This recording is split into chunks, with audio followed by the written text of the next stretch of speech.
Tu as envie de te reconvertir comme sophrologue ou dans un métier d'accompagnement et tu te demandes si le marché n'est pas aujourd'hui trop saturé, si ça vaut le coup de te lancer là-dedans avec tout ce que ça implique sans savoir si tu as encore ta place.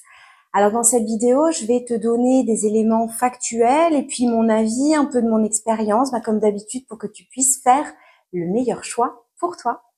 Je suis Stéphanie Lebas, sophrologue, coach et autrice du guide S'installer dans un métier d'accompagnement, un guide complet et concret pour lever tes freins à l'installation et entreprendre avec confiance dans un métier du bien-être. Déjà, la première question, y a-t-il un marché? Comment se porte le marché du mieux-être? Moi, j'ai envie de te dire qu'il se développe parce que on entend des burn-out de partout, des gens qui vont pas bien, etc. Donc, et puis il y a eu cet éveil un petit peu où les gens ont envie de vivre différemment, d'être heureux, de mieux gérer leurs émotions, leur stress, leurs problématiques, de mieux dormir. Enfin, il y a plein de problématiques, bien sûr, qui font que les gens ont envie d'aller mieux et peut-être différemment, avec des médicaments, etc. Donc, et puis, tu sais, il y a rien que sur le marché. Moi, je vois en ce moment plein de boîtiers un peu magiques avec plein de méditations pour mieux dormir, tout ça. Donc, ça, c'est la preuve que le marché est là. Sinon, il ne lancerait pas ce type de produit. On est d'accord, ça n'a rien à voir avec faire appel à une sophrologue. Mais ce que je veux te dire, c'est que oui, il y a un marché grandissant pour le développement personnel, le mieux-être. Maintenant, la question, c'est est-ce que les gens qui ont besoin de gérer leurs problématiques et qui sont prêts à ne pas avoir recours à des antidépresseurs et qui vont vouloir tenter une approche un petit peu plus développement personnel, tout ça, est-ce qu'ils vont penser à la sophrologie? Et c'est là, à mon avis, le fond du problème. J'y reviendrai, je fais un aparté. Il y a aussi, de manière très factuelle, et ça je te le dis tout le temps, une vraie réalité du marché de la sophrologie où peu de sophrologues vivent de leur activité et ce, même après des années. Il y a une réalité, même à atteindre le SMIC, c'est très difficile pour la plupart des sophrologues. Je t'en ai déjà parlé, moi je ne le cache pas, c'est extrêmement compliqué. Alors il y en a qui font d'autres choses, il y en a qui ont des boulots à côté, il y en a qui font des massages, voilà, bon, peu importe. Mais la sophrologie seule, c'est extrêmement compliqué, sauf pour une poignée qui sortent leur épingle du jeu. Donc ça montre quoi? Ça montre que malgré un besoin qui est grandissant et en effet de plus en plus de sophrologues, mais je pense que le problème ne vient pas du nombre de sophrologues qui se développent avec, des formations plus ou moins bien, plus ou moins longues, mais on n'est pas là encore une fois, pour défendre la sophrologie dans cette vidéo. Le problème vient du fait de ce que je te disais juste avant. Est-ce que les gens pensent à la sophrologie pour régler leurs problèmes? Et là, j'ai un gros doute. Et aujourd'hui, pour moi, il y a un problème pas de fond, parce que c'est une technique formidable, la sophrologie, mais de forme. Alors, je me fais l'avocat du diable, mais aujourd'hui, est-ce que la sophrologie a su s'adapter au monde dans lequel on vit? Dans un monde où les gens sont pressés, où les gens... Et moi, j'ai eu un moment où ça m'énervait. Je me disais, mais les gens veulent du rapide, du magique. Et c'est pas du tout ce qu'on propose en sophrologie. Ben oui. Mais il y a un moment, il faut s'adapter. Parce que les gens, s'ils veulent ça, il faut trouver ils viendront jamais te voir si toi, tu leur proposes 10 séances pour apprendre à respirer à 60 €. Il y a un moment, il y a une loi du marché.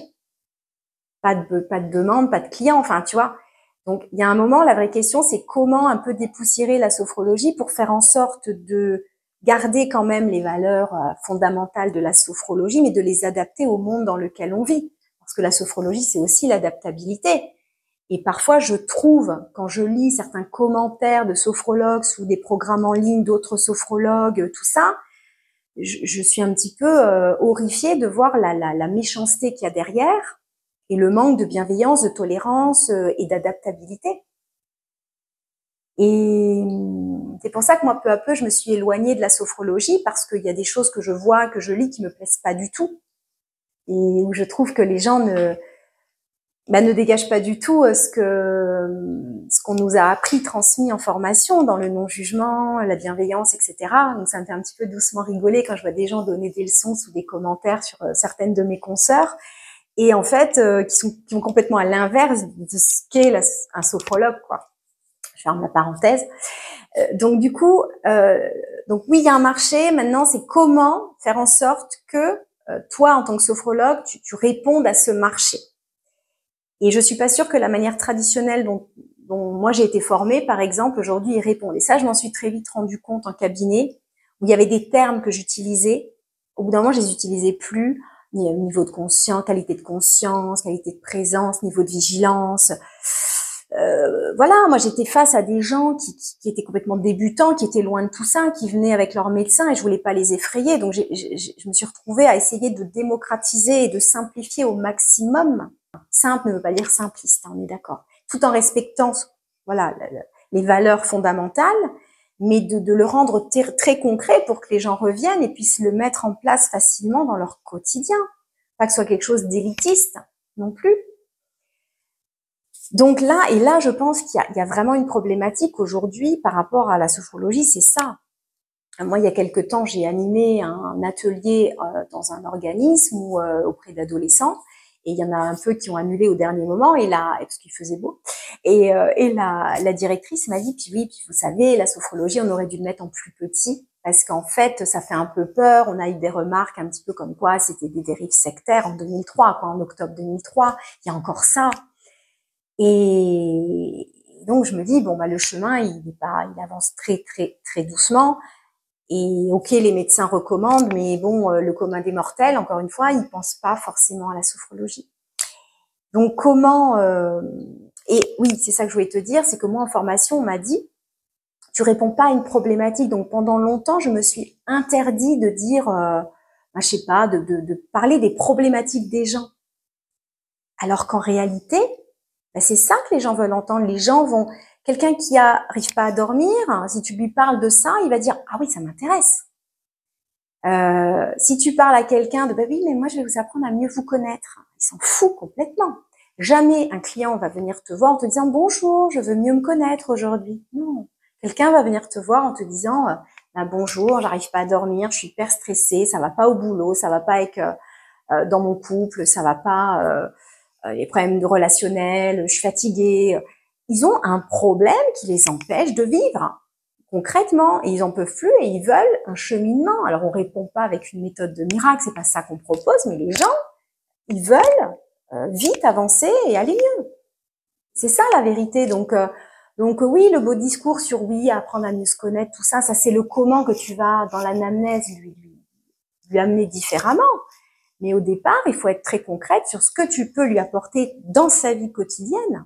Et c'est là où il y a, je pense, il y a un petit décalage entre ce qu'on nous a transmis avec cette idée de conserver la sophrologie telle qu'elle a été créée au départ, etc., qui, moi, personnellement, me semble de plus en plus décalée de la vraie vie des gens et du besoin des gens qui ont énormément changé, évolué depuis le Covid. Avec aussi l'arrivée de choses beaucoup plus spirituelles, les techniques avec plus d'énergie, ou qui donnent l'impression, j'adore ça, hein, j'en ai fait des soins énergétiques, hein, donc j'adore ça, c'est pas le problème, mais du coup il y a moins d'implication personnelle que la sophrologie où on s'observe, on va aller dans les coins sombres de son esprit, tout ça, hein, on va nettoyer ces zones d'ombre, et il y a beaucoup de gens qui n'ont pas envie de ça. On peut pas leur en vouloir, c'est pas facile. Donc tu vois un peu le truc, ce fond de sophrologie qui est formidable, mais la forme qui pour moi aujourd'hui doit être adaptée. Donc si tu te lances dans tout ça, c'est déjà avec la conscience de la réalité du marché et de toute la partie entrepreneuriat, parce que pas de clients, pas d'activité, hein, clairement, hein, voilà. Et comment trouver ta place et à quel besoin tu as envie de répondre et d'avoir cette approche un petit peu marketing que moi j'avais absolument pas quand je me suis lancée parce qu'il fallait pas un sophrologue, c'est que bienveillance, amour, tout ça, un peu, hein, c'est un peu ça, humilité, tout ça. Et à un moment, si tu veux des clients, va falloir trouver une manière, alors pas forcément réseau, tout ça, hein, mais en présentiel c'est pareil, hein, va falloir quand même te vendre, enfin voilà. Et ça, personne veut trop en parler, ou alors on te sort des recettes magiques, mais il n'y a rien de magique, de facile et de rapide. Hein. Si quelqu'un te dit le contraire, en général, c'est qu'il a un truc à te vendre, et en général très très cher. On est bien d'accord. Hein. Donc voilà.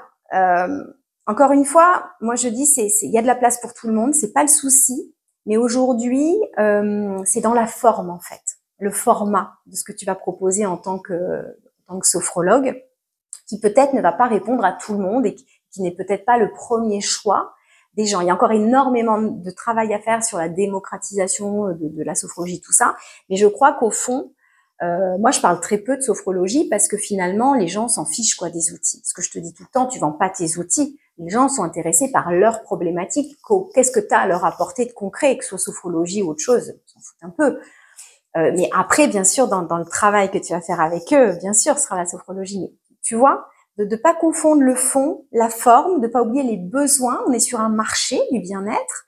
Un marché commercial, il faut arrêter de tourner autour du pot, c'est une industrie comme une autre. Donc à toi, si tu te lances là-dedans, déjà de bien t'asseoir en tant aussi qu'entrepreneuse, communicante, etc., même commerciale aussi, bien sûr une professionnelle bien formée, ça va de soi. À quels besoins tu vas répondre, d'évaluer la demande, etc., et puis de faire en sorte, dans ta manière aussi de développer ton entreprise, par quels moyens tu vas le faire, comment, à qui, pourquoi, etc., par quel biais. Et ça, c'est très important et c'est ça la partie la plus dure. Quand tu es bien formé à ton cœur de métier, il n'y a pas de problème. Voilà, si les clients arrivaient tout seuls, ce serait super simple, mais c'est pas le cas. Donc, c'est toute cette partie-là. Est-ce que tu es prête à ça? Est-ce que tu es prête au revenu irrégulier? Est-ce que ta situation personnelle, voilà, familiale le permet? Un gros investissement aussi dans ce métier-là. Tous les métiers du mieux-être et en libéral, hein, on est d'accord. Là, c'est pas que la sophro.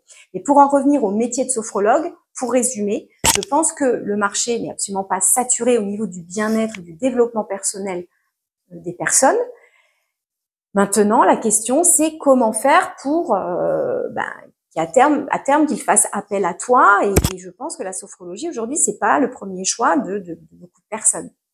Et je pense que c'est même pas un problème de tarif de séance. Il y a des gens qui mettent des sommes énormes dans les accompagnements, hein. Voilà. Et puis les gens qui n'ont pas d'argent, ils auront d'argent pour rien. Donc il y a tout ce qui est associatif, on en a déjà parlé. Mais le fond du problème, il n'est pas là. C'est pas le prix de la séance, c'est pas ça. Je pense que le fond, c'est de connaître et de savoir ce que peut apporter la sophrologie. Et toi, comment tu veux transmettre tout ça? Et moi, je crois que l'intérêt des nouveaux sophrologues, nouvelles sophrologues, c'est aussi de se vendre soi plutôt qu'un outil. Ça, je t'en ai déjà parlé parce que rien que le mot sophrologie, il y a des gens déjà, ils entendent ça et ils veulent pas aller plus loin ou ils se disent bah non, c'est pour les femmes enceintes ou oh, c'est pour respirer, tu vois. Donc il y a tout ce travail-là d'éducation à faire. Voilà, je t'ai donné pêle-mêle un petit peu mon avis là-dessus. Il n'y a pas de vérité vraie, tu le sais, mais c'est juste pour t'aider à cheminer si tu te lances là-dedans, pour y voir un petit peu plus clair. Si tu as des questions, ça se passe en commentaire. Je vous réponds à tous, vous le savez. Et puis, je vous dis à bientôt pour une nouvelle vidéo.